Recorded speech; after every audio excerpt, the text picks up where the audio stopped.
Hi மக்களே, welcome back to YouTube channel. Yes, ஒரு பெரிய ரீப்ளேஸ்மெண்ட் அப்படின்னு தான் சொல்லணும். எஸ், நம்மளுடைய பாகியலட்சுமி சீரியலில் நடந்திருக்கு. நம்மளுடைய எழில் கேரக்டர் பண்ணிட்டு இருக்காரு ஆக்டர் விஜய் விஷால். ஸோ அவர் வந்து சீரியல் வந்து குவிட் பண்ணியிருக்காரு அப்படின்ற மாதிரியான அஃபிஷியல் அப்டேட் இன்னைக்கு நம்மளுடைய எபிசோட் சைட்லேருந்து கிடைச்சிருச்சு.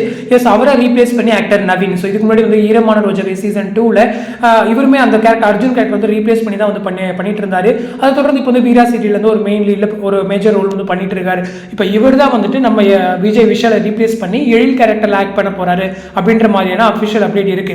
ஸோ பெரிய ஷாக்கிங். இந்த ஒரு சீரியலில் பேக் டு பேக் வந்துட்டு இது மாதிரி ரீப்ளேஸ்மெண்ட்ஸ் நடந்துட்டு இருக்கு அப்படின்னு சொல்லும்போது கண்டிப்பாக இந்த கேரக்டர் வந்து ஒரு பெரிய இம்பாக்ட் வந்து கிரியேட் பண்ணணும்னு நினைக்கிறேன். ஏன்னா ஆடியன்ஸ் மத்தியில் ரொம்பவே ஒரு பிடிச்ச கேரக்டர். சீரியலுடைய ஸ்டார்டிங் டேஸில் டிஆர்பி நல்லா வருது அப்படின்னு சொல்லும்போது அதுக்கு ரீசன் எழிலும் நம்மளுடைய பாக்கியா அந்த ஒரு கேரக்டர் மட்டும்தான். பட் இப்போ அந்த கேரக்டர் ரீப்ளேஸ் ஆகுதுன்னு சொல்லும்போது ஆடியன்ஸ் ஏற்றுக்கிறது கொஞ்சம் கஷ்டம் அப்படிங்கிறதா. பட் எனிவே புதுசாக வந்திருக்க ஒரு பெஸ்ட் விஷஸ் நல்லா கொடுத்தாங்க அப்படின்னா நல்லா இருக்கும். அதுவும் இல்லாமல் வாய்ஸ் வந்துட்டு டப்பிங் தான். ஸோ அது ஓரளவுக்கு பிரச்சனை கிடையாது. ஏன்னா ஓன் வாய்ஸ்னா தான் இன்னும் கொஞ்சம் கஷ்டப்படுவாங்க ஆடியன்ஸ் அக்செப்ட் பண்ணுறதுக்கு.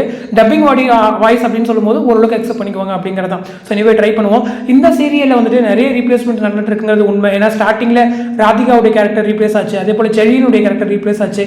மயூ கேரக்டருமே கூட ரீப்ளேஸ் பண்ணாங்க. அதே போல் நம்மளுடைய செழியனுக்கு வந்து ஒரு அஃபேர் இருப்பாங்களே ஒரு பொண்ணு, அந்த கேரக்டருமே வந்து ரீப்ளேஸ் பண்ணாங்க. அதே போல் நம்மளுடைய அமிர்தா கேரக்டர், ஸோ அவங்களுமே இப்போ தான் ரீப்ளேஸ் ஆனாங்க, ரித்திகா. ஸோ அதே போல் அவங்களுக்கு ஹஸ்பண்ட் ரோல் பண்ணியிருப்பாங்களே மதன் சொல்லிட்டு ஃபர்ஸ்ட் ஹஸ்பண்ட், ஸோ அவங்க கேரக்டருமே ரீப்ளேஸ் ஆனாங்க. இப்போ எழிலுடைய கேரக்டருமே ரீப்ளேஸ்மெண்ட்ஸ். இந்த மாதிரி சோ மெனி ரீப்ளேஸ்மெண்ட்ஸ் வந்து இந்த சீரியல் நடக்குது. அது இல்லாமல் ஜெனியோடைய அப்பா கேரக்டருமே வந்து ரீப்ளேஸ் ஆகியிருப்பாங்க. ஆனால் ஸ்டில் இவ்வளோ ரீப்ளேஸ்மெண்ட்ஸ் நடந்தும் பாகியலட்சுமி வந்து நல்லா போயிட்டு இருக்கு அப்படின்றது ஒரு பெரிய விஷயம் அப்படிங்கிறது. அதுவும் இல்லாமல் இந்த சீரியலுடைய ஸ்டோரியில் ஏதாச்சும் சேஞ்சஸ் வருதா அப்படிங்கிறது தெரியல. ஏன்னா எழில் கேரக்டர் வந்துட்டு ஹிந்தி வெர்ஷன் வந்து இறந்து போயிடுவாங்க. ஸோ அந்த மாதிரி இங்கே ஏதாச்சும் சீன்ஸ் கொண்டு வராங்களா, அதனால குவிட் பண்ணியிருக்காரா அப்படின்றது தெரியல. மேபி வேற ப்ராஜெக்ட்ஸ் பண்ணுறாங்க அப்படின்னு சொல்லும்போது கண்டிப்பாக அவர் மேனேஜ் பண்ணிடுவார். அப்படி இல்லைனாலும் வீனஸ்லையுமே ஓரளவுக்கு மேனேஜ் பண்ணுவாங்க. இப்போ நம்மளுடைய காவியாவே பார்த்துருப்போம். ஸோ அவங்களுமே வந்துட்டு பாண்டியன் சோர்ஸில் மூவிஸும் பண்ணிட்டு இருந்தாங்க, பேரலாக இங்கேயுமே பண்ணிட்டு இருந்தாங்க. குமரனாக இருக்கட்டும், சித்துவா இருக்கட்டும், அவங்களுமே கூட ஒரு மூவியே பண்ணி முடிச்சாங்க பிஎஸ் போயிட்டு இருக்கும்போது. ஸோ நம்மளுடைய சுச்சிதாவுமே வேற ஒரு சீரியல் கூட பண்ணிட்டு இருந்தாங்க தெலுங்குல. ஸோ இந்த மாதிரி பேரலாக மூவ் பண்ணுறதுக்குலாம் வீனஸ் ரொம்பவே டைம் கொடுப்பாங்க.